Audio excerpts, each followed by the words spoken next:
Bonjour, merci à tous d'être venus si nombreux. Je regarde tout au fond et les derniers rangs me semblent pleins. Merci d'être venus de si bon matin pour cette deuxième table ronde des rencontres d'Averroès.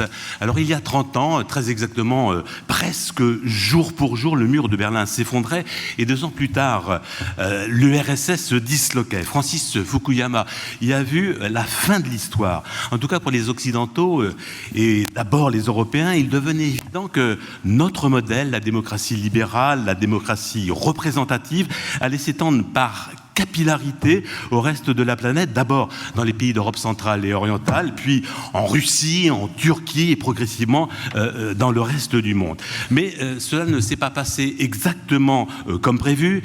Vladimir Poutine ou Recep Tayyip Erdogan, pour ne prendre que ces 2 exemples, ont adopté des modèles autoritaires avec un certain succès.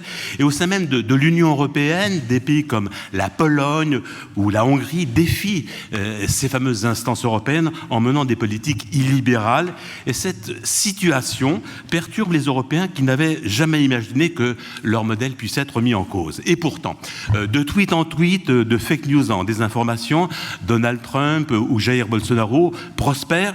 C'est un fait. À la surface du globe, la démocratie recule au profit de pouvoirs autoritaires, de démocrature. Alors pour ceux qui ont plus de 50 ans dans la salle, il y en a sûrement. C'est un petit peu, la démocrature, c'est un petit peu ce qu'est le Canada Dry, c'est-à-dire ça, l'aspect de la démocratie, mais seulement l'aspect. Voilà. Alors, la démocratie est fragile. Et pour preuve, en France, une étude réalisée par l'IFOP en 2018 indiquait que 4 Français sur 10 seraient prêts à confier la direction du pays à un pouvoir autoritaire. Alors, la fin de la démocratie est-elle inéluctable ? Eh bien, les intervenants qui nous ont rejoints pour cette deuxième table ronde vont avoir la difficile tâche de répondre à cette question. Je vous les présente. Massimo Cueno, à ma droite. Il est professeur de philosophie politique à l'Université de Turin. Nusa Guessous est chercheuse et consultante en droit des femmes et droits humains et en bioéthique. Elle a été professeure de biologie médicale à la faculté de Casablanca. Daniel Innerarity est professeur de philosophie politique à l'Université du Pays Basque et à l'Institut européen de Florence. Et Vincent Martini est politiste, professeur à l'université voisine de Nice. Il a publié un livre très intéressant qui s'appelle « Le retour du prince, une référence à Machiavel » chez Flammarion. C'est sorti, Vincent, au printemps de cette année. Alors, Daniel Innerarity, à travers le monde, on voit naître des protestations à Hong Kong, au Liban, en Irak, au Chili. En France, les Gilets jaunes qui fêtent leur premier anniversaire. Y a-t-il un point commun entre ces différentes effervescences qui secouent le monde et qu'est-ce qu'elles signifient ? Oui, bonjour, merci Daniel. Tout d'abord, je crois que ces sortes de rébellions n'appartiennent pas toujours aux perdants. Et il existe des formes de régression démocratique qui sont plutôt menées par les vainqueurs qui remettent en cause les institutions de la solidarité. C'est ça c'est pour moi le cadre complet. Ce n'est pas là seulement la protestation des perdants, mais c'est aussi la protestation des vainqueurs dans le cas des extrêmes droites dans plusieurs pays de l'Europe ou du monde. Je pense que la cause la plus pertinente de ce phénomène réside dans la méfiance. Et ce qui a été brisé aujourd'hui, c'est la confiance que les gouvernements sont disposés ou capables de faire face au risque de l'existence d'une manière efficace ou égalitaire. La gauche et la droite s'accordent sur la méfiance et diffèrent dans la façon dont elles l'attribuent. Pour la droite, pour ainsi le dire, le problème, c'est que les gouvernements ne peuvent pas gouverner efficacement, et pour la gauche, le problème, c'est que les gouvernements ne veulent pas les faire équitablement. Tous deux se méfient de l'État, bien que pour des raisons différentes. Certains ne croient pas que la redistribution est équitable, et d'autres pensent qu'elle n'est pas suffisante. Si cette approche est correcte, voilà ma dernière idée, nous ne devrions pas nous engager dans la simplification d'expliquer ce qui se passe en opposant les élites au peuple, comme on fait d'habitude. De ceux qui savent ce qui doit être fait et ne veulent pas le faire, devant ceux qui, sachant aussi ce qui doit être fait, les réclament, le peuple, et ne sont pas pris en charge par ceux qui ont le pouvoir de le faire. Je vous recommande, ne nous simplifions pas la tâche parce qu'il y a plus d'ignorance que nous ne l'admettons d'habitude, tant chez les peuples que chez leurs représentants. Cet antagonisme rébattu, peuple-élite, contribue à nous déresponsabiliser dans la mesure où nous attribuons nos mots à la résistance des autres, à la obéissance, l'autorité des dirigeants ou la légitimité donnée par les gouvernés. La méfiance, à mon avis, va dans les deux directions. La méfiance des élites à l'égard des citoyens correspond à l'arrogance des électeurs qui veulent que leurs représentants ne soient qu'une courroie de transmission sans aucun moment délibératif de leurs aspirations. Vincent Martini, si le monde dans lequel nous vivons nous apparaît si troublé, c'est aussi parce qu'il s'est considérablement complexifié à partir des années 90 et qu'il s'est accéléré aussi du fait de la mondialisation et de l'irruption du numérique dans notre vie. Alors si on fait référence à l'ancien monde, celui d'avant les années 90, d'un simple point de vue par exemple géopolitique, la vision du monde elle était très simple. Du temps de la guerre froide, il y avait les méchants à l'est et puis les plus ou moins gentils à l'ouest. C'est devenu beaucoup plus complexe de se situer dans ce monde-là et c'est évidemment perturbant pour les citoyens. Oui, merci Daniel, bonjour à tous. Oui, on vit dans un processus très important de complexification du monde. Il suffit d'interroger un leader politique qui a vécu dans les années 80, comme ça m'est arrivé à plusieurs reprises, pour qu'il vous dise en permanence « Oh là là, qu'est-ce que je plains aujourd'hui les leaders actuels, la complexité des enjeux qu'ils doivent gérer. » Alors, complexité du monde, pourquoi ? C'est pas seulement une lapalissade, c'est une façon de dire que depuis les années 90 et l'essor des échanges au niveau mondial, on vit dans une période d'interdépendance croissante des économies et des sociétés politiques. Interdépendance qui est liée à la multiplication des échanges, mais aussi à la multiplication des acteurs politiques qui jouent un rôle dans le système international. Et qui fait qu'aujourd'hui, non seulement il y a de plus en plus d'enjeux, de plus en plus interconnectés, et une conscience par ailleurs de l'opinion publique, que ces enjeux sont très souvent globaux et que les acteurs politiques nationaux doivent y répondre à la fois sur le plan national et sur le plan international. Donc il y a une série d'enjeux nouveaux qui sont des enjeux perçus comme globaux, mondiaux, et qui s'ajoutent déjà aux enjeux nationaux. Donc cette complexification du monde, elle a, je crois, plusieurs conséquences. La première conséquence, c'est, et elle est paradoxale, c'est qu'au fur et à mesure que les enjeux se complexifient, eh bien, les réponses qui sont apportées sont liées de plus en plus souvent à des leaders forts. C'est-à-dire, il y a un paradoxe dans cette complexification qui est nous devrions, dans une période troublée, complexe, décider à plusieurs, et pourtant, nous faisons plus que jamais confiance à des hommes forts, à des leaders très forts, en démocratie comme ailleurs, pour régler ces problèmes-là. Sauf que ces leaders n'ont pas forcément le pouvoir de le faire à eux seuls, que ce soit encore une fois dans des pays aussi divers que la France, les États-Unis, le Brésil ou ailleurs. Ça conduit ces leaders qui ont un pouvoir de plus en plus flottant, puisque justement ils ne sont qu'un des acteurs à pouvoir régler les problèmes qui leur sont posés. Eh bien, ça les conduit à transformer les histoires qu'ils nous racontent.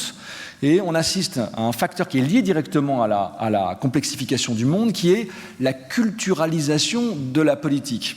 C'est-à-dire, comme les enjeux économiques nous sont, à nous tous, citoyens, quasiment inintelligibles, en gros, on ne comprend rien à ce qui se passe, Hein, c'est la vérité, je veux dire, ni vous, à peine moi, pour vous dire. C'est-à-dire qu'on est confronté à une très grande difficulté sur le plan économique parce que les enjeux sont tellement interdépendants, il y a tellement de gens qui doivent prendre des décisions en même temps que, grosso modo, les peuples, les citoyens ne sont pas en mesure de faire face à cette complexification. Donc, du coup, les acteurs politiques ont décidé de raconter des histoires sur des enjeux beaucoup plus affectifs, beaucoup plus irrationnels, sur lesquels les interprétations sont liées à la sensibilité de chacun. Alors, ça va être un déplacement sur le terrain de l'immigration, de l'islam, de l'identité, des choses qu'on peut ressentir, nous, en tant qu'individus qui sont à notre portée. Et il me semble donc que cette complexification du monde, elle nourrit donc une culturalisation qui elle-même est à la source d'une crise de la démocratie, mais j'imagine qu'on va en parler dans un instant. Donc la démocratie devient émotionnelle. Oui, une démocratie qui est gouvernée, évidemment, par des émotions très grandes, pour les raisons que je viens de dire. C'est-à-dire à partir du moment où nous, les citoyens, et pour reprendre ce que disait Daniel, nous nous déresponsabilisons sur des leaders très forts, à partir du moment où on dit, mais en fait, je ne suis pas en mesure de le faire et j'en ai pas envie. Moi, je crois que c'est aux chefs, c'est aux politiques de s'en occuper. C'est pas à moi de m'en occuper. Eh bien, on est gouverné par des chefs qui eux-mêmes ont des difficultés à savoir quoi faire, et donc qui doivent en plus calmer les foules en permanence, qui sont toujours excitées à l'idée qu'on pourrait leur confisquer leur propre pouvoir, tout en ayant eux-mêmes confier ce pouvoir de manière complètement déresponsabilisée dans un cycle dont on parlera tout à l'heure, d'illusion d'abord, puis très rapidement de déception vis-à-vis des leaders. Alors complexification, émotion, et puis accélération, une information chasseuse à une vitesse formidable. Et il faut travailler à plein temps pour essayer de comprendre ce qui se passe. Alors, et on a du mal. Oui, alors l'accélération du temps, hein, c'est une idée très connue d'Hartmut Rosa, qui a fait un très beau livre sur l'accélération du temps politique. Accélération, on pourrait en parler de manière philosophique, je vais en parler de manière très concrète, sur un exemple tout bête. L'accélération du temps, elle s'est surtout manifestée dans les médias, puisque nous sommes, depuis une quinzaine d'années, on a tendance à penser que c'est beaucoup plus ancien que ça, mais finalement c'est assez récent. Les chaînes d'information en continu, par exemple, diffusent des informations en permanence et ont donné une place nouvelle à la politique, aux décisions, faits et gestes des dirigeants, sur lesquels nous sommes appelés à commenter ensuite dans les réseaux sociaux ce que nous avons vu sur les chaînes d'information en continu. Ce système-là, il est quasiment intenable pour les dirigeants parce qu'ils doivent s'adapter en temps réel à ce que Bernard Manin appelle la démocratie du public. On est dans une démocratie du public qui, en plus, est une démocratie du public permanente, puisque nous sommes tous, en plus, dotés d'un smartphone caméra avec Twitter et Facebook, qui nous permet de commenter en direct nos avis. Donc cette démocratie d'opinion, elle met une pression supplémentaire sur le politique. On va dire un petit mot plus tard sur le grand café du commerce. Massimo Cueno, on a beaucoup parlé hier des Romains. Les Italiens sont-ils des descendants des Romains ? Vous allez nous le dire. Ils ont en tout cas en commun une certaine inventivité en matière politique et d'organisation de la société. Alors, sur l'organisation de la société vue par les Romains, on l'a largement abordé hier. On va la laisser de côté, mais tout de même, avec Silvio Berlusconi, les Italiens ont inventé la politique spectacle et le populisme paillette. Et puis avec Matteo Salvini, ils ont inventé le populisme de gouvernement. Merci Daniel, merci à l'organisation pour cet accueil merveilleux et pour la possibilité de discuter avec cette vaste salle.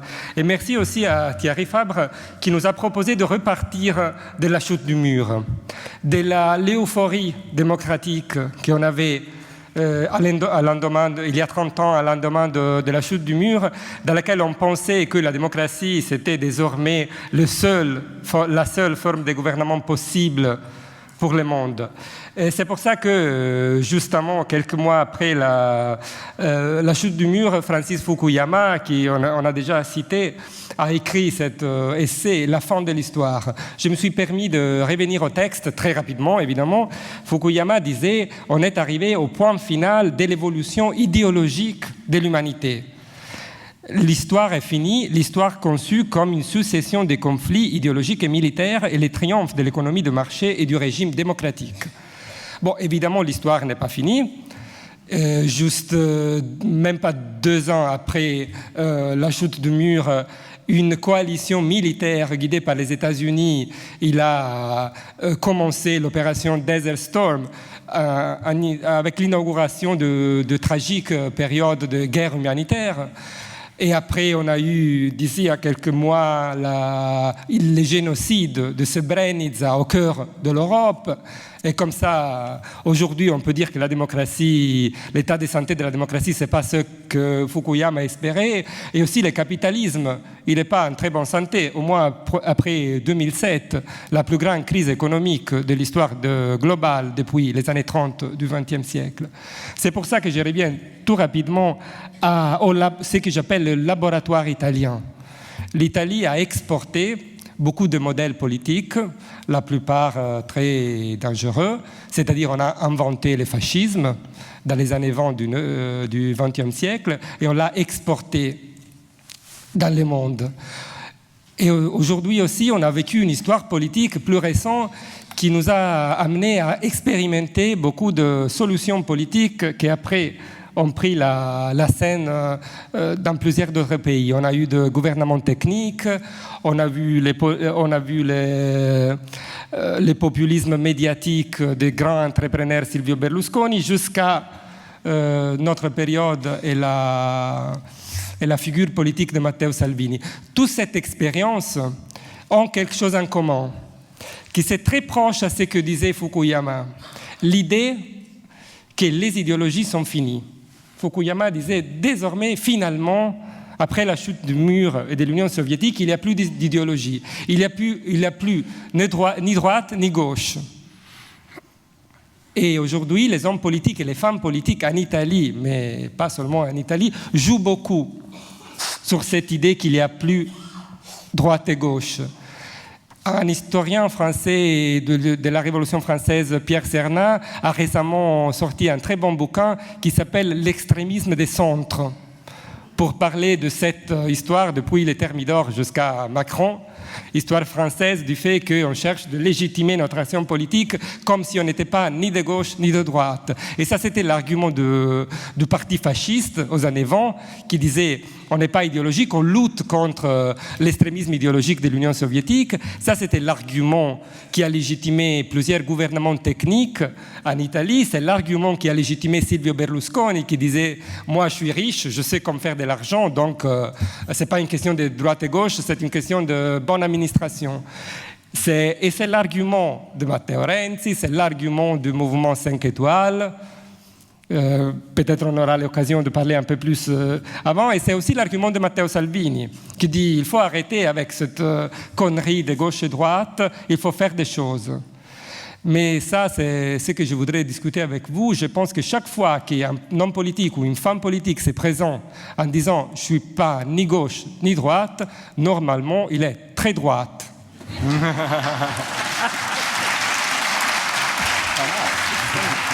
Nous Gessus, on a vu hier que le pouvoir, c'était avant tout une affaire d'hommes du temps de l'Antiquité, mais jusqu'au milieu du 19e siècle, et que l'irruption des femmes dans l'univers politique est relativement récent, en tout cas au regard de l'histoire. La démocratie, c'est évidemment un enjeu pour les femmes. Oui, merci. Merci beaucoup à votre présence. C'est impressionnant de voir tout ce monde qui est là dans cet amphithéâtre, dans ce théâtre. Et vraiment, je suis impressionnée. Je suis extrêmement reconnaissante à votre présence. Tout comme je remercie les organisateurs de ce magnifique forum de débat. Et je remercie particulièrement Thierry Fabre qui m'a projeté ici, littéralement projeté ici pour parler justement en tant que femme de la question des démocraties. Je pense que cela a été déjà évoqué hier et le sera encore demain, cet après-midi, puis demain. La notion de crise actuelle de la démocratie, pour ne pas parler de fin de l'histoire de la démocratie, la notion de crise de la démocratie est basée aussi et peut-être principalement sur le fait qu'il y a trop d'inégalités et que tout cet idéal des démocraties libérales de prospérité pour tous et d'égalité de tous dans la dignité et dans les droits s'avère être quelque chose qui n'est plus à l'ordre du jour aujourd'hui. On voit se creuser effectivement les différences qu'il y a aussi bien dans les pays riches que dans les pays qui le sont moins. Donc cette crise qui est due aux inégalités pose indiscutablement la question des différentes inégalités qui traversent une société. Je pense que nous sommes arrivés à un niveau de tension. En tous les cas, je vais parler, c'est une parole de la rive sud de la Méditerranée que j'aimerais pouvoir apporter ici. Mais que ce soit dans les pays de la rive nord, avec tout ce qui s'est passé justement et tout ce qui se passe, avec cette montée des populismes, avec cette montée de la droite, par les processus électoraux démocratiques, ou que ce soit dans la rive sud de la Méditerranée, avec tous les sursauts populaires. Les uns les ont appelés sursauts populaires, d'autres les ont appelés révolution, d'autres les ont appelés printemps arabe. Tous ces éléments de la crise témoignent, en tous les cas de manière évidente au niveau de la rive sud, des tensions qui existent aussi dans les démocratures.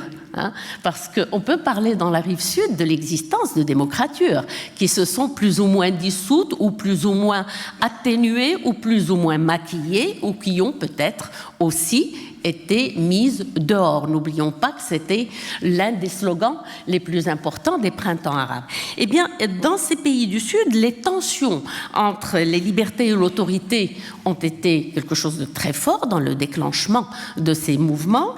Les tensions entre l'individu et la communauté ont été aussi un élément important, et dans les tensions, dans l'individu, il y a aussi la tension qu'il y a dans les inégalités entre les hommes et les femmes. Donc, au bout du compte, quand on parle de crise de la démocratie, on ne peut pas, ou quand on parle de la démocratie, on ne peut pas occulter cette partie qui est relative au statut des femmes, à leurs droits, à leur représentativité, même dans les instances de pouvoir, et justement à leur libre jouissance de tout ce que la démocratie et les droits humains sont censés apporter. Daniel Innerarity, la démocratie est devenue consensuelle de notre vie.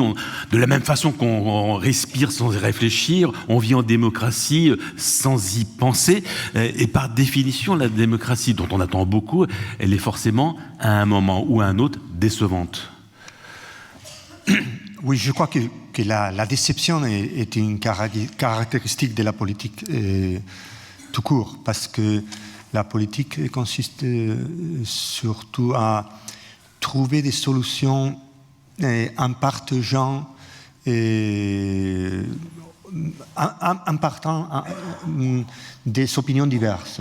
C'est-à-dire, je crois que un des problèmes de la politique à l'heure actuelle, c'est que la mobilisation, la pulsion, les souverains narratifs, ça marche assez bien. On dit on ne veut pas ça, on proteste contre ça, mais le moment de la construction, ça n'arrive jamais. Le moment des souverains positifs. On sort de l'Union européenne, le Brexit, mais après il faut bâtir une majorité dans le Parlement, ça n'arrive pas. Et on est contre une situation d'inégalité économique, mais après il faut trouver une solution. Et pour la solution, c'est la logique politique qui intervient.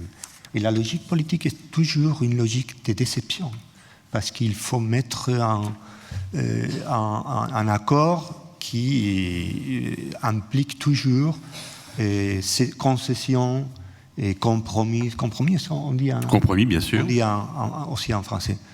Et c'est pour ça que la démocratie est toujours décevante. Sauf qu'en français, on fait la confusion entre compromis et compromission assez facilement. Oui. Daniel Innerarity, est-ce qu'il n'y a pas une accélération chez le citoyen, chez l'électeur, dans ce cycle? Illusion, on élit un président de la République et on attend énormément de choses de lui, et puis on est rapidement déçu. Est-ce qu'il n'y a pas une accélération de ce phénomène illusion-déception?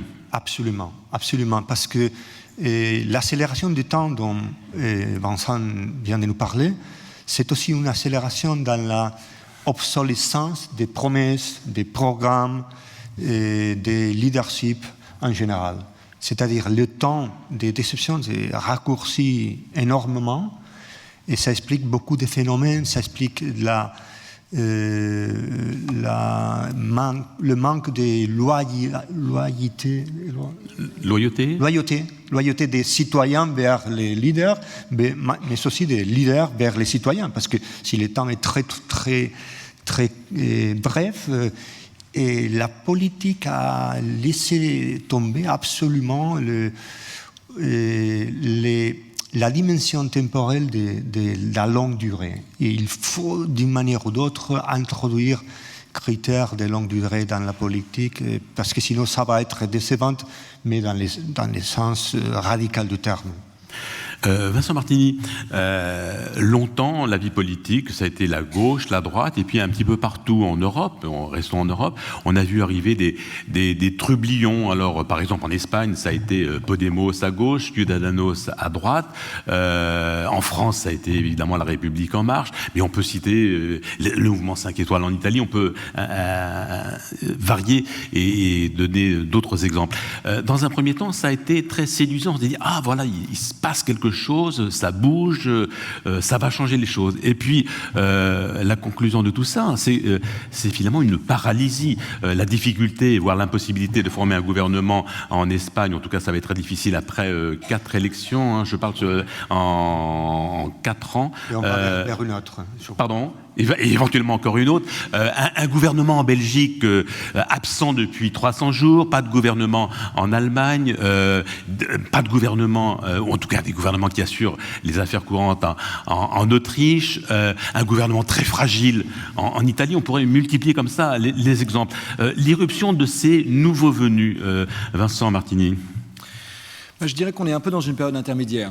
C'est-à-dire qu'on sent qu'une forme de démocratie qu'on a connue, on va dire, depuis les années 30, la démocratie des grands partis, portée sur des idéologies qui étaient extrêmement identifiables, le marxisme, enfin le fascisme, il y a toute une série d'idéologies, la social-démocratie, tous ces moments, on voit bien, sont terminés, sont des moments terminés. Et les grands partis qui les accompagnent sont effondrés, probablement de manière très durable.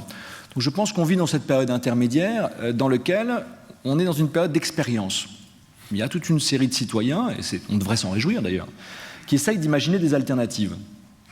Alors ces alternatives ne sont pas toutes bonnes, elles ne sont pas toutes viables, et surtout ces alternatives, elles sont bloquées dans la plupart des pays dont vous avez parlé, par les institutions. Elles sont bloquées par les institutions, dans le cas de la France par exemple, elles sont bloquées par l'obsession de l'élection présidentielle. C'est un point de blocage. C'est un point de blocage parce que vous pouvez monter tous les partis que vous voulez. Tous les 5 ans, on vous explique qu'on siffle la fin de la récré et qu'on vous dit, attendez, concrètement, à l'élection présidentielle, présentez-nous un candidat et combien il fait. Alors, nous, on est allé au bout de ce fantasme de la Ve République en élisant Emmanuel Macron, c'est-à-dire, on s'est dit, tiens, il y a quelqu'un qui sort complètement du système, qui fait un nouveau parti qui n'a rien à voir, qui n'est ni de droite ni de gauche, comme disait Massimo. On en tire les conséquences qu'on veut, et qui va être une sorte de super leader de la Ve République, qui sait tout, et il a fait toutes les plus grandes écoles, etc. Donc on est arrivé dans cette espèce d'expérience poussée au maximum, mais dont on sent bien quelque part qu'elle est la reconduction d'un même. Elle a la reconduction, en fait, elle est d'une continuité, pour utiliser un slogan des années 70, c'est la rupture dans la continuité. Et cette rupture dans la continuité, il me semble que tant qu'on n'aura pas d'évolution des règles institutionnelles, déjà pour commencer, eh bien, on sera toujours dans les mêmes errances, tout simplement parce que le système institutionnel, mais pas seulement en France, encore une fois, partout en Europe, a été conçu pour la période dont je viens de parler, qui est morte. Des idéologies très nettes, des partis de masse, des partis qui mobilisent énormément de gens, sur des idéologies très claires. Et donc, ce monde-là étant effondré, on ne peut pas continuer avec les mêmes règles du jeu. Et donc, il me semble que ce qui est en train de se jouer aujourd'hui, c'est un très grand sujet évidemment, c'est une très grande crise de la représentation politique, puisque nous nous méfions plus que jamais de nos dirigeants, et comme le dit Daniel très justement, ils se méfient de nous aussi.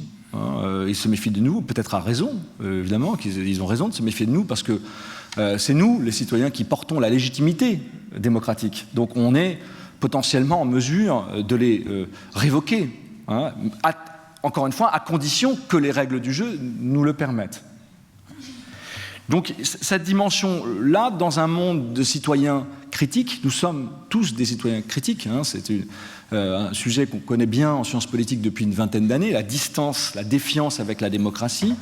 Elle ne signifie pas forcément, à mon sens, la fin de la démocratie, elle signifie, en revanche, une demande de refonder cette démocratie. Et ça passe par ces règles institutionnelles. Mais vous savez, les institutions, c'est un peu le problème, parce que c'est une espèce d'organe qui est très utile, mais dont tout le monde se fiche. En disant, oui, les institutions, oui, c'est bien, mais c'est que des règles du jeu, c'est pas très important. Et pourtant, elles conditionnent complètement l'accès à la politique. Donc voilà, je pourrais dire que, pour répondre à votre question, que ces expériences, elles ne fonctionnent pas très souvent parce que les règles du jeu ne sont pas adaptées pour faire émerger des alternatives déjà. Et ensuite, par ailleurs, on ne passe pas d'un système à un autre en 1 minute 30. Encore une fois, vous enterrez pas 100 ans de partis politiques. Les partis, vous savez, ils se cachent pour mourir, mais ils mettent du temps à mourir. Ni en 140 caractères. Oui, exactement. Et donc, Massimo Coeno, quel rôle jouent les réseaux sociaux dans la démocratie aujourd'hui? Alors, je m'adresse à vous, parce que là encore, les Italiens ont inventé avec le mouvement 5 étoiles, qui est né à la fois avec Beppe Grillo, qui était un comédien, un charismatique, mais puis avec un professionnel du monde de l'informatique. Et la naissance du mouvement 5 étoiles, n'aurait pas été possible sans l'ère numérique. Alors, est-ce que c'est un renforcement de la démocratie par le biais d'une forme de démocratie participative, ou au contraire, c'est un affaiblissement de cette démocratie par la diffusion instantanée et massive de contre-vérités? Bon, la question c'est compliqué en fait, mais je vous propose c'est une chose méthodologique, je joue un peu les profs. Certaines fois, quand on parle de réseaux sociaux, il faut sortir d'Internet. C'est-à-dire que c'est vrai, évidemment, les réseaux sociaux, Internet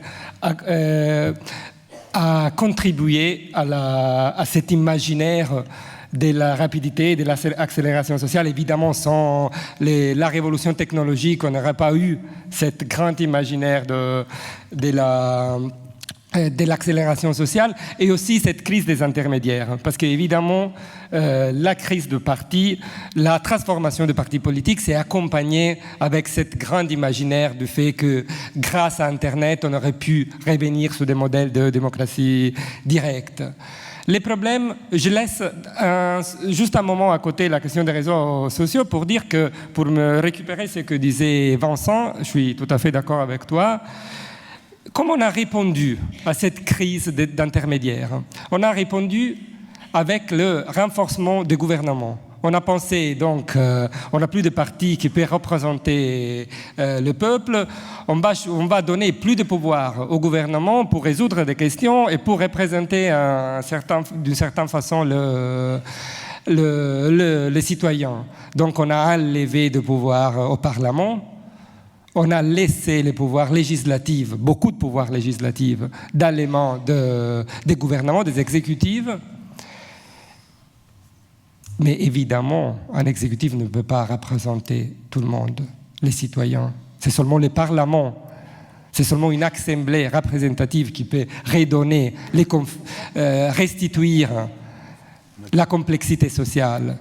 Où nous amener ce renforcement des exécutifs et cette concentration, cette obsession présidentielle de que parlait Vincent, nous amener tout de suite à de leaderisme charismatique, que toi tu adresses très bien dans ton dernier livre, qui est, je pense, un des problèmes les plus importants de notre monde. Quand on parle, comme ça on revient au réseau social, quand on parle de Trump aux États-Unis, c'est évident que le rôle des réseaux sociaux a été important, en tout cas dans l'élection de Trump. Mais ce n'est pas seulement ça. Trump, c'est un des hommes plus riches du monde. C'est un des hommes plus populaires des États-Unis.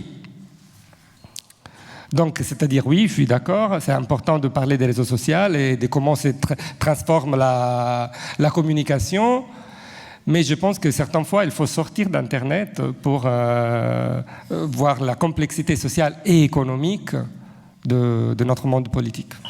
Mais tout de même, Massimo Coeno, les contre-vérités, les fake news, la désinformation, la post-vérité qu'on n'a pas encore abordée, chacun, par le système des algorithmes, par exemple, construit sa propre vérité dans une atmosphère qui peut aller jusqu'au complotisme.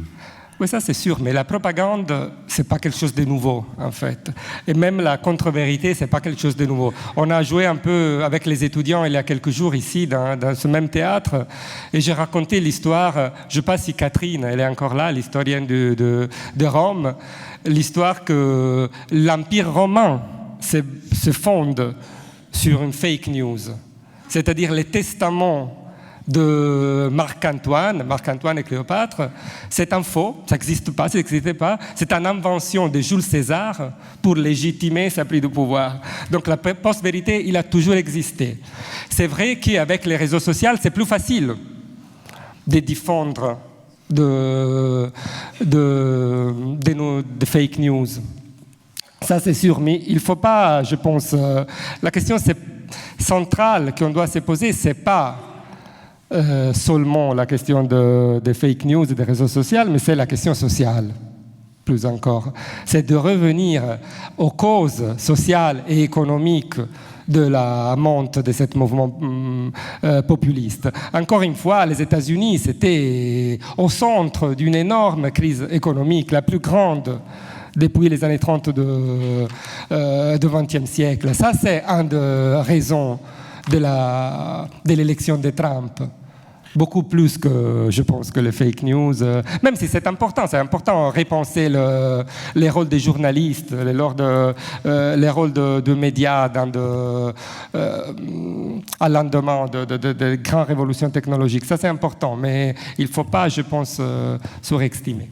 Donc le fait que, par exemple, la chaîne de télévision préférée des Gilets jaunes soit RT, Russia Today, ne peut qu'interpeller un journaliste comme moi. Nouzair Guessous, vous vouliez revenir sur ce qu'avait évoqué dans une précédente intervention Massimo Cluono, c'est-à-dire le ni gauche ni droite qui vous a interpellé. Oui, le ni gauche ni droite interpelle forcément quand on parle des droits des femmes et de l'évolution justement de leur situation dans toute société. Parce qu'en fait, la question des inégalités en femmes dépasse le champ politique à proprement parler dans sa conception la plus étroite, dans la mesure où elle fait appel au champ anthropologique, elle fait appel au champ culturel, elle fait appel aux idéologies, et que dans tout cela, finalement, ni gauche ni droite, c'est quelque chose qui vraiment ne résout pas. Être de gauche ou être de droite ne signifie pas nécessairement que ça va résoudre, que ça va améliorer ou que ça va faire empirer la situation des femmes en général. Je voudrais revenir sur le fait que, bien entendu, les luttes des femmes ont commencé, et puis la revendication de l'égalité et puis de l'égale dignité, plus exactement, de l'égale dignité des hommes et des femmes a commencé depuis très longtemps. Elle ne date pas uniquement d'aujourd'hui, et que il y a eu plusieurs promesses qui n'ont pas été tenues. Les promesses, pour parler de la rive sud, encore une fois de la Méditerranée, les promesses des mouvements nationaux pour les libérations des pays qui étaient sous colonialisme ou qui étaient sous protectorat. Ces promesses n'ont pas été tenues dans la mesure où les femmes ont participé effectivement au mouvement de libération avec les promesses que leur situation allait s'améliorer, et en fait cette promesse n'a pas été tenue. Mais d'une manière générale dans le monde, et là on revient justement à la chute du mur de Berlin, d'autres idéologies ont donné l'illusion que, avec par exemple l'idéologie communiste, l'idéologie marxiste-léniniste, avec l'arrivée du prolétariat au pouvoir, avec la lutte de classe, avec l'abolition justement de la classe bourgeoise, il n'y aura plus de problème, puisque les droits des femmes ou l'oppression des femmes, comme on disait dans les années 60, à la fin des années 60, l'oppression des femmes était une conséquence de l'oppression de classe. Donc en fait, ça dépasse quelque part la gauche ou la droite, ça dépasse le mode de gouvernance. Je vais reprendre encore une fois ce qui s'est passé, même si je sais que je crois que c'est la table ronde de cet après-midi où on va discuter un petit peu plus de ce qui a été appelé le printemps arabe. On va en discuter un petit peu plus. Pour dire que les femmes, par exemple, dans la rive sud de la Méditerranée, tout comme elles s'étaient engagées dans les processus de libération du protectorat ou des colonialismes, se sont engagées dans ces mouvements de revendication et ces mouvements de dénonciation des inégalités de l'autoritarisme. Mais cela s'est traduit, et là je reviens à l'expression de Vincent, que je trouve tout à fait, à la notion que Vincent a amenée, qui est celle de culturalisation de la politique, pour donner l'exemple de ce qui s'est passé lors de ces mouvements concernant évidemment la présence des jeunes femmes, des jeunes filles et des femmes en général dans ces mouvements. Je donne l'exemple des événements de la place Tahrir au Caire. Il y a eu, de par le pouvoir militaire, une tentative de déplacer la revendication, qui était une revendication politique, sociale, égalitariste, de dignité, de quête de dignité, vers une question strictement idéologique, qui est celle de, finalement, quelque part, de faire revenir l'idée que cette visualisation du corps des femmes sur la place publique était quelque chose qui n'était pas normal dans le contexte de pensée dominante en Égypte. Et c'est comme ça qu'on a introduit les notions d'examen gynécologique, par exemple, pour voir si les femmes qui participaient au mouvement de la place Tahrir étaient vierges ou ne l'étaient pas. C'est une façon aussi qui prouve qu'on déplace, lorsqu'il s'agit justement des femmes, on va déplacer très souvent les revendications qui sont des revendications d'ordre humain, c'est-à-dire c'est une revendication d'égale dignité, vers des choses qui sont de l'ordre du culturel et de l'ordre de l'idéologique. Et c'est en ce sens qu'effectivement, droite ou gauche, ça dépasse cela. C'est véritablement un problème anthropologique, comme cela a été dit hier. Ça date de l'aube de l'humanité et qu'il faut envisager les choses dans un contexte beaucoup plus large qui tient compte justement de cette composante culturelle. Il y a aussi le fait qui a été avancé de l'accélération du temps. L'accélération du temps ne joue pas en faveur nécessairement de l'évolution de la situation des femmes, au moins dans les pays qui restent encore des pays non laïques, dans la mesure où la culture va évoluer beaucoup plus lentement que les autres aspects de la vie, et notamment que l'évolution politique. Vincent Martini, les dirigeants qui nous gouvernent sont le reflet à la fois d'une époque et puis sont aussi le reflet des citoyens qui les élisent. Alors que vous inspire cette maxime, ces propos qu'on entend souvent, on a les dirigeants qu'on mérite. Pour illustrer ces propos, un petit mot sur Boris Johnson, qui en 2016, avant le référendum sur le Brexit, a fait défiler un peu partout au Royaume-Uni un bus rouge où il est écrit en grand nous versons chaque semaine 350 millions de livres sterling à l'Union européenne. Si on n'était pas dans l'Europe, dans l'Union européenne, on pourrait les consacrer au service national de santé.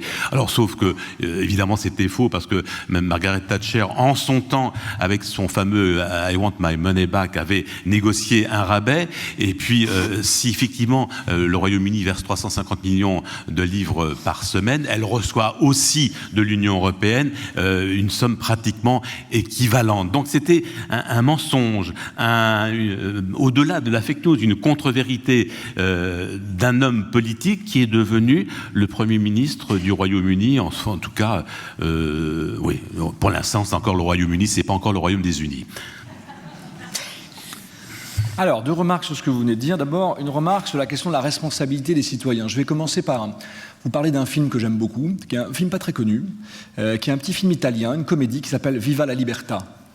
Et c'est un film qu'on appelle une comédie du remplacement. C'est ces films, vous savez, où un personnage remplace l'autre, un peu comme le dictateur de Chaplin. Et c'est l'histoire de secrétaire général d'un parti social-démocrate italien qui va aller aux élections. Lui, c'est un apparatchik, fatigué, il n'a plus d'idées. On sent que ça va être catastrophique pour lui. Et donc, 15 jours, 3 semaines avant les élections, il en a marre et il disparaît.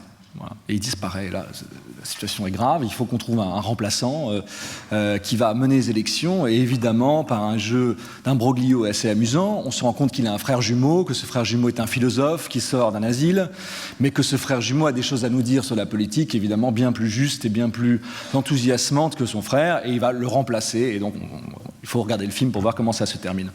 Et la scène du remplacement, elle a lieu dans un restaurant dans lequel le frère jumeau est en train de déjeuner avec le garde du corps, justement, du disparu.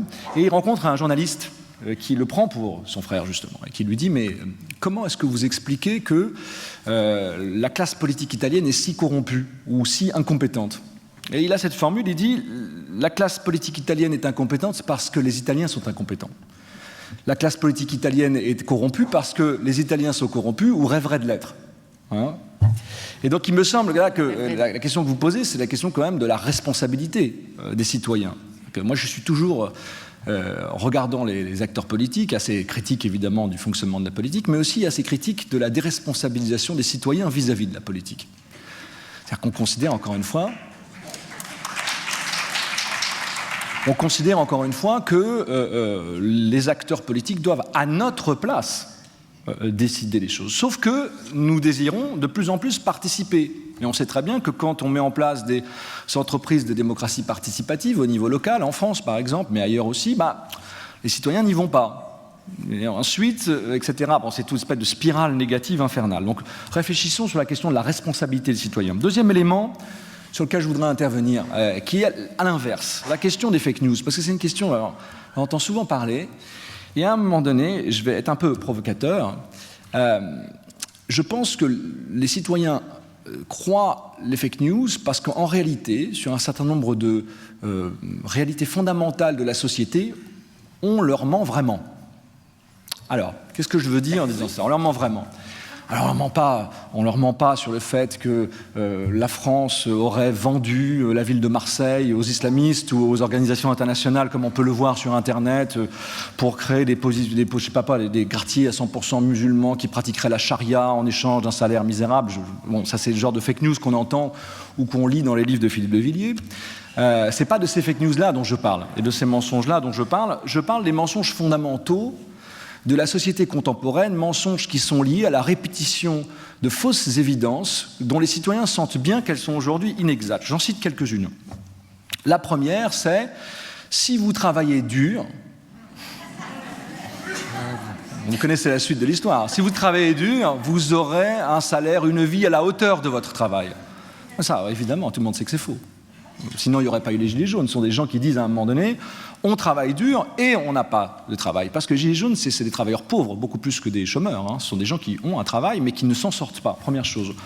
Deuxièmement, et vous le savez si vous avez des enfants ou des petits-enfants, on vous dit si tu as un diplôme, si tu travailles bien à l'école, tu auras une situation à la hauteur de tes espérances. Mais ça aussi, on sait que c'est faux. On sait que c'est faux, il suffit de voir en Italie, en Espagne, les générations des 1000 € qui vivent chez leurs parents jusqu'à 40 ans, parce qu'ils n'ont même pas les moyens de se marier. Bon, et qui ont tous des bacs plus 5, etc. Donc ça, c'est une vérité fondamentale. Et puis, j'en cite deux autres, mais vraiment comme ça, on pourrait multiplier les exemples. Eh bien, si nous produisons toujours plus, eh bien, nous créerons une situation du confort et finalement d'une production infinie. Quand même, la catastrophe écologique qui nous guette montre bien que la production n'est plus une solution. Et puis on pourrait rajouter les hommes et les femmes naissent libres et égaux en droit. Alors on peut les voir comme égal. Et après ils se débrouillent.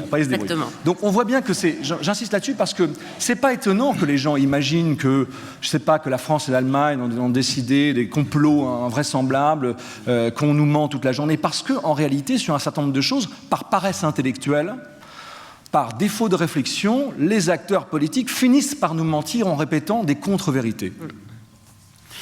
Daniel Inné-Arriti, vous avez envie de réagir à ce que dit Vincent Martini. Une petite question pour vous aider peut-être à aller un peu plus loin. J'ai rencontré un vieux prof de politique, un ponte de Sciences Po, et qui m'expliquait, il y a quelques années, il y a 10 ans, 20 ans, les meilleurs de mes étudiants, ils se lançaient dans la politique. Et aujourd'hui, ce sont les plus mauvais.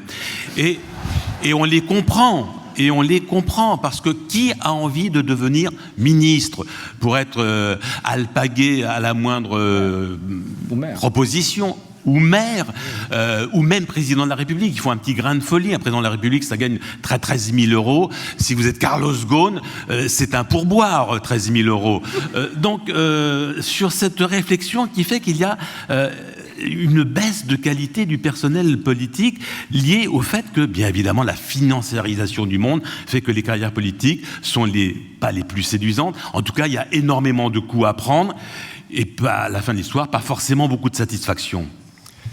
Je ne sais pas si nous savons la classe dirigeant et des dirigeants que nous méritons, mais je suis sûr qu'il y a un manque de sincérité lorsque nous parlons de l'incompétence des dirigeants comme si ces circonstances n'auraient rien à voir avec notre qualité démocratique comme citoyens. Il faut avoir une sorte de relation entre les dirigeants que nous savons et nous comme nous sommes. Et, il faut expliquer comment ces dirigeants si pénibles ont sorti d'un peuple tellement innocent. Et je me souviens, pour rigoler un peu, une blague qu'on racontait en Espagne. Les autorités des chemins de fer ont découvert que lorsqu'il y avait un accident de train, les wagons les plus affectés étaient toujours les derniers. Et ils ont décidé de supprimer les derniers wagons.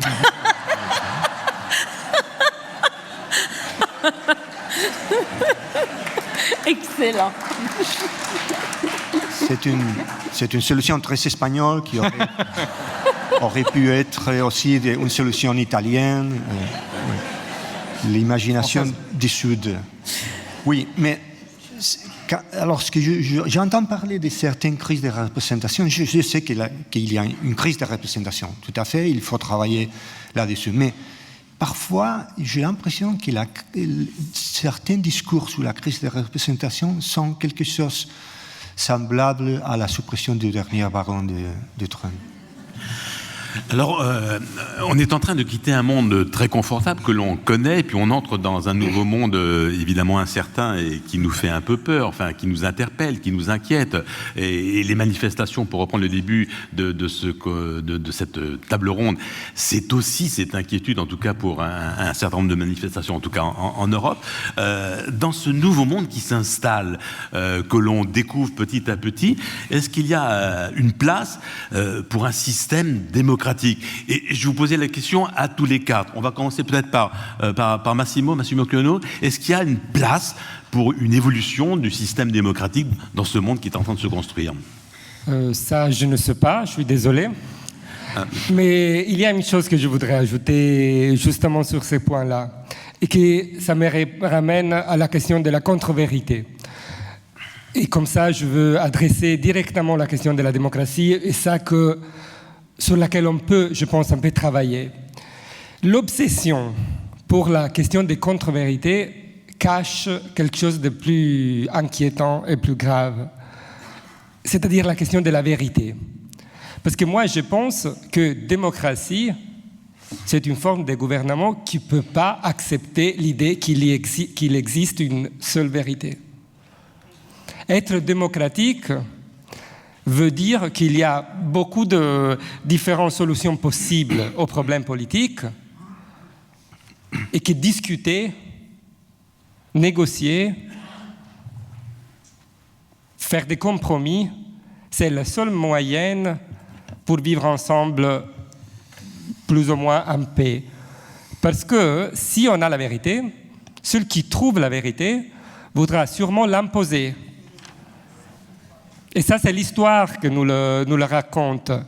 Il y a une très belle définition, je pense, de démocratie de Elias Canetti, un grand penseur, qui a dit: la démocratie, c'est tout simplement les régimes politiques dans lesquels on compte des têtes au lieu que les couper. Et je trouve que c'est très fort comme définition, parce que si on connaît la vérité, si on veut imposer une vérité sur les autres, probablement on va commencer à couper des têtes. Donc je ne sais pas s'il y a des solutions à cette crise ou cette question. Je pense que la seule chose qu'on peut essayer de refaire, c'est de récupérer l'esprit démocratique. Et l'esprit démocratique, c'est la discussion, c'est le changement d'idées, c'est même les conflits sociaux, idéologiques. La question des gilets jaunes, moi je ne connais pas assez bien, mais je vais le répéter. Je l'ai déjà dit, mais je me répète un peu. Je ne sais pas, c'est très compliqué. Moi je ne connais pas assez les mouvements. Donc, il y a des choses que ça ne me plaît pas du tout. Quand ils disent qu'on ne peut pas être représenté par personne, ça m'inquiète beaucoup, parce que moi, je suis habitué à la démocratie représentative et tout ça.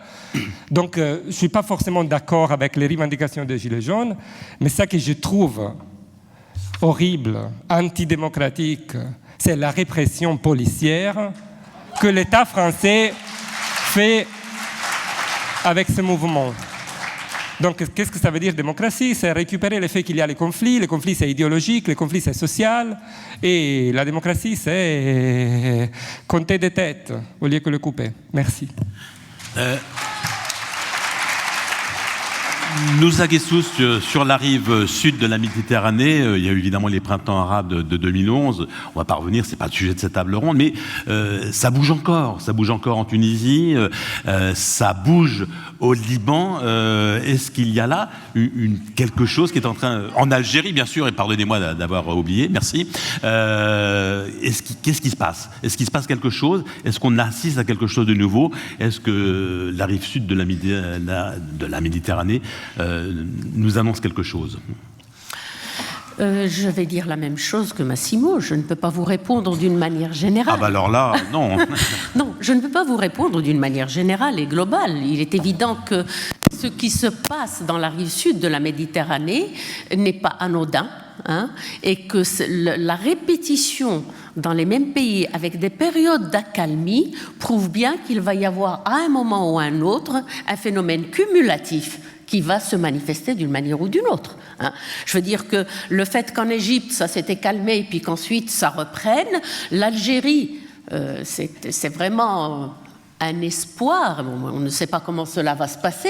La Tunisie, on sait qu'il y a eu des choses qui étaient extrêmement importantes. C'est quand même arrivé, par exemple, pour revenir à la question des droits des femmes, on est quand même arrivé à ce qu'un chef du gouvernement propose qu'il y ait un changement des lois sur l'héritage, ce qui est quelque chose d'absolument fantastique parce que ça touche au fond, justement, de la culture patriarcale d'une part, quand elle est en plus, d'autant plus dangereuse, je prends la responsabilité de le dire, elle est d'autant plus dangereuse qu'elle est sacralisée. Elle est sacralisée au nom de la religion, dans un pays qui est un pays qui comprend 99,9% de personnes qui sont croyantes. Bon, donc il y a des choses qui bougent, indiscutablement il y a des choses qui bougent. Il me semble que, tout comme cela se passe un petit peu dans le Nord, mais avec des moyens qui sont différents, je vais faire un parallèle très lointain entre le phénomène MeToo, par exemple, qui s'est déroulé dans les pays occidentaux, qui a repositionné le corps des femmes d'une manière qui était quand même, pour le moins qu'on puisse dire, surprenante, qui a créé des tas de problèmes, qui a semé le doute sur même est-ce que ce n'était pas des règlements de compte, etc., mais qui, au fond, a révélé de manière criarde à quel point le corps des femmes fait partie aussi de ce qui est mis dans une relation professionnelle. C'est-à-dire qu'elles ne vantent pas que leurs compétences, quelque part on considère que leur corps aussi est quelque chose qui appartient à l'employeur en quelque sorte. Bon, donc ça a montré quelque chose de très fort et je pense que ça ne va pas passer, ça ne va pas s'arrêter là. Eh bien dans le Sud c'est pareil, la visibilisation du corps des femmes dans la rive sud de la Méditerranée est un tournant indiscutable. J'ai cité tout à l'heure l'exemple de l'Égypte, comment justement il y a eu ce détournement d'une revendication politique vers un appel au relativisme culturel, vers un appel au ce qu'on appelle les fondamentaux dans ces pays-là, mais je peux citer d'autres exemples, je veux dire, où effectivement le corps des femmes est de plus en plus visible et où les revendications, il y a quelque chose qui se dénoue. Il y a quelque chose qui se dénoue, il y a quelque chose au niveau de la prise de parole des femmes dans le Sud qui devient importante, notamment en termes de réclamation, en termes de revendication de liberté individuelle, de liberté de disposer du corps en particulier, de droit à l'avortement, des choses qui ont été acquises depuis la fin des années 60 ici en France, durant les années 70, mais qui, par exemple, dans les pays du Sud, ne le sont pas en dehors de la Tunisie, qui légalise par exemple l'avortement. Donc je pense qu'on est à un tournant, définitivement, et ça peut-être que je le réserverai pour la fin, je pense que quelque chose est en train de changer et que c'est pas uniquement le début de la fin d'une histoire, c'est peut-être le début de la fin de plusieurs histoires, dont celle du patriarcat traditionnel.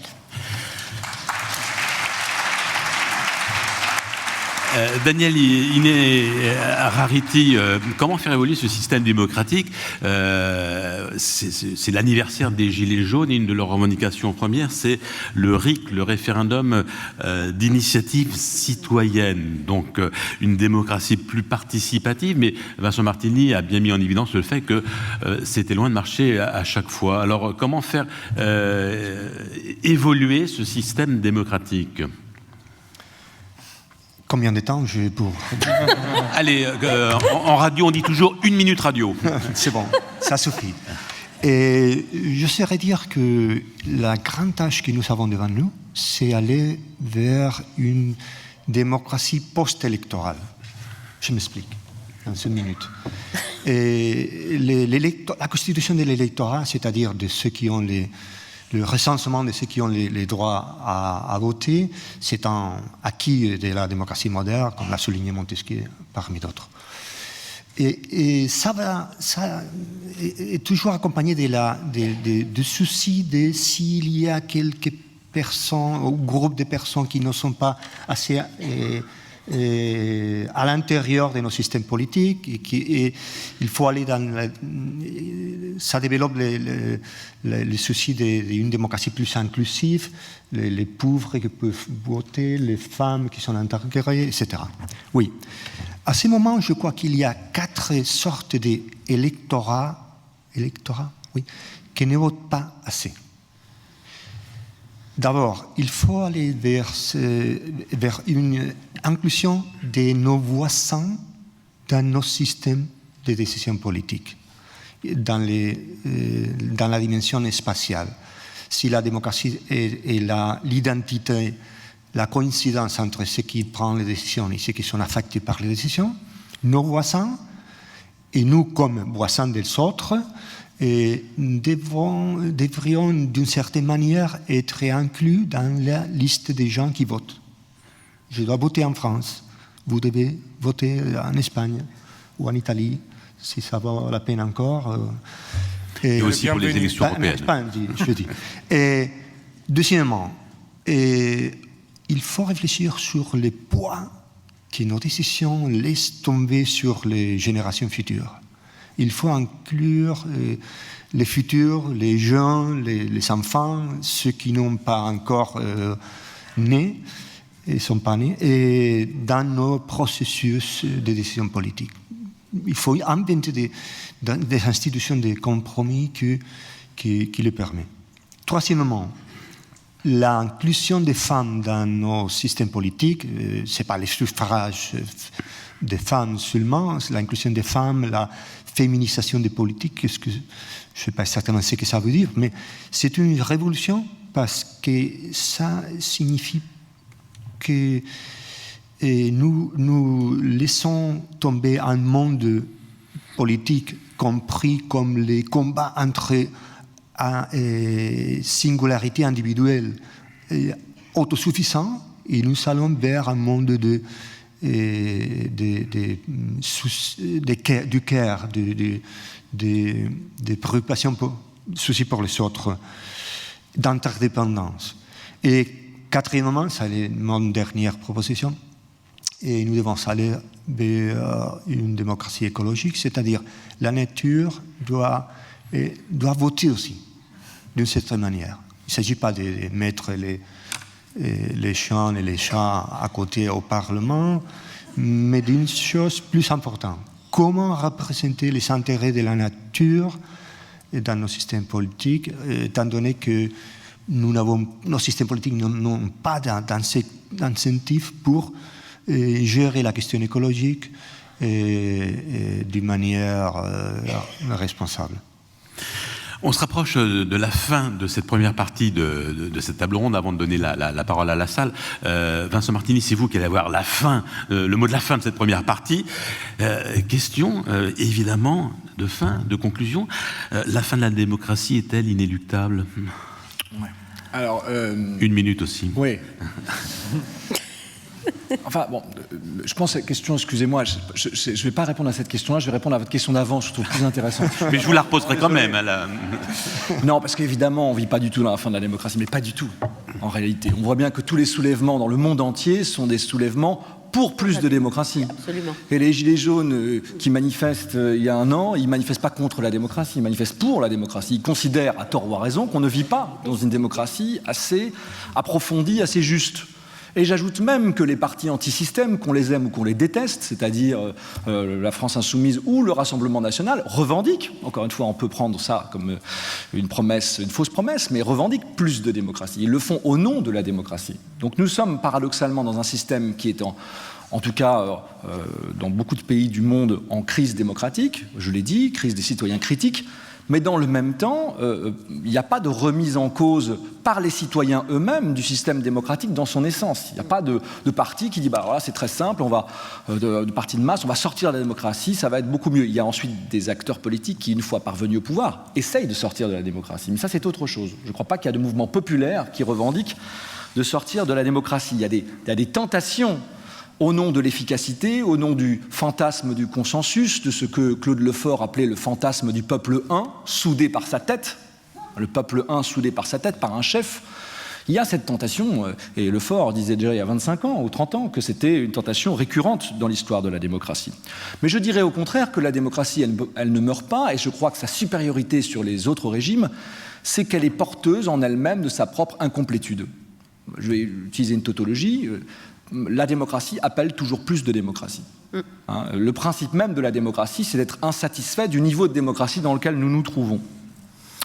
Alors, pour donner un exemple concret du fait que je ne crois pas qu'on vive du tout dans la fin de la démocratie, ça ne veut pas dire qu'elle n'est pas en crise, c'est que si vous observez la progression des libertés individuelles, je ne parle pas des libertés publiques, je parle des libertés individuelles, en Europe, on a un accroissement très grand des libertés individuelles depuis une quinzaine d'années. Je pense notamment à ceux d'entre nous qui sommes les gens qui aiment les gens du même sexe, où on voit bien qu'il y a une progression de la tolérance pour les modes de vie privés qui est absolument considérable depuis 15 ans.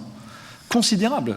Imaginez que le laboratoire auquel j'appartiens, le CEVIPOF, à Sciences Po, fait une enquête qu'on appelle l'enquête sur les valeurs. Bon, c'est une enquête, des enquêtes mondiales dont il y a une incarnation en France. Dans cette enquête sur les valeurs, il y a encore 15 ans, on posait la question, pourriez-vous épouser un ou une divorcée ?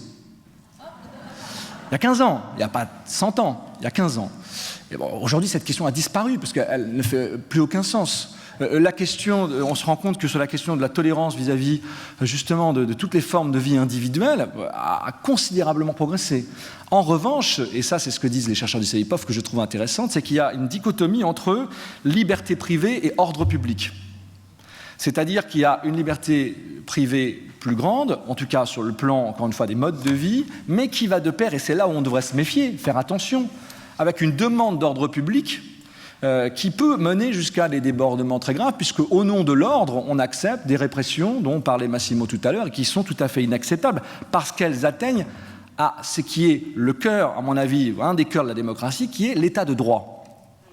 Il n'y a pas de démocratie sans état de droit. Et donc, il y a ce joli petit livre de François Sureau qui s'appelle « Sans la liberté », qui parle justement des attaques permanentes en démocratie contre l'état de droit. C'est ça dont on doit se méfier. Mais il me semble que non, la démocratie, elle n'est pas en danger au sens où la revendication démocratique dans le monde entier est très puissante.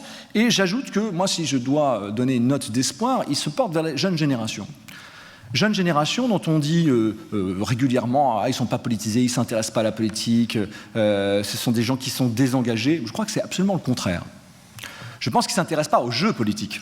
Enfin, je crois que de moins en moins de gens s'intéressent aux jeux politiques, qui nous paraît un jeu de petits chevaux, pas du tout à la hauteur des enjeux. En revanche, moi je suis surpris, moi qui, comme nous tous qui sommes professeurs à l'université, on est confrontés à des jeunes gens en permanence, et puis moi, du coup ça me porte naturellement à discuter avec eux, eh bien je suis tout à fait surpris par la forme de repolitisation des jeunes générations, non pas par des partis, mais sur des enjeux. L'écologie, l'égalité homme-femme, l'égalité en général, mais aussi la volonté d'imaginer un monde nouveau, parce que c'est pas parce qu'ils sont plus courageux que nous, c'est parce qu'ils ont plus le choix.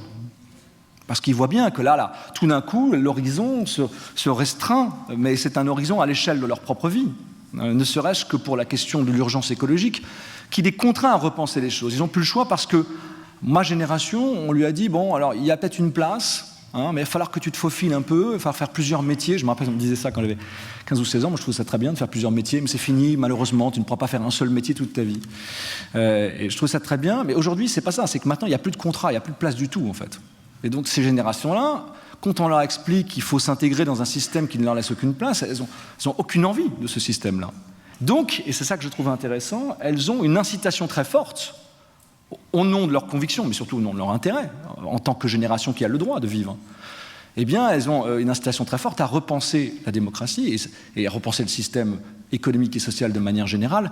Et donc, cette repensée de la démocratie, donc, je crois que c'est ça qui doit nous donner espoir, parce que les acteurs politiques qui ne se résoudront pas à répondre à cette aspiration seront balayés.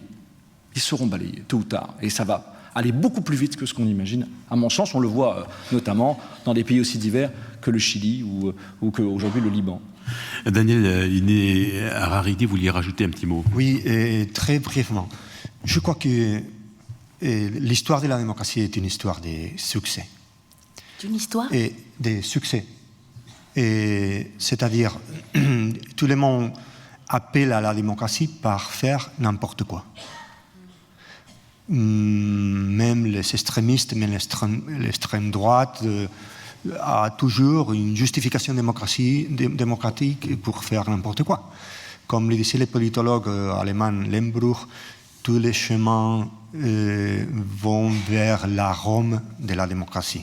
Pas vers la Rome des maximums, mais vers la Rome de la démocratie.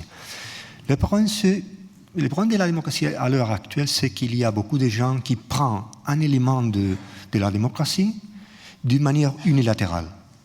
Les plébiscites, la légalité, l'état des droits ou tout ce qui n'est pas l'état des droits.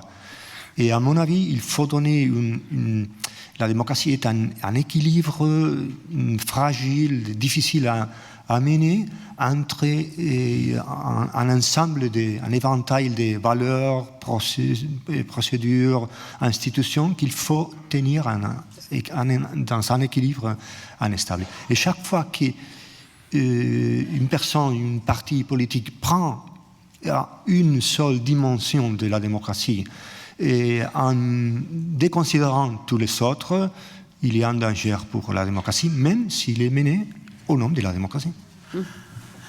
Merci à tous les quatre. On va passer à la deuxième partie de cette table ronde, les questions de la salle. Pardon, j'aimerais quand même... Alors là, c'est plus 1 minute, c'est 30 secondes. Oui, ça va être 30 secondes au féminin. Parce que tout à l'heure, j'avais dit que je voudrais quand même en conclusion, peut-être pas en conclusion, mais en ouverture de débat, parler de ce que je considère comme peut-être la fin d'un certain nombre d'histoires, et j'ai évoqué la fin peut-être de l'histoire du patriarcat historique. D'accord ? Mais je voudrais ajouter un autre élément.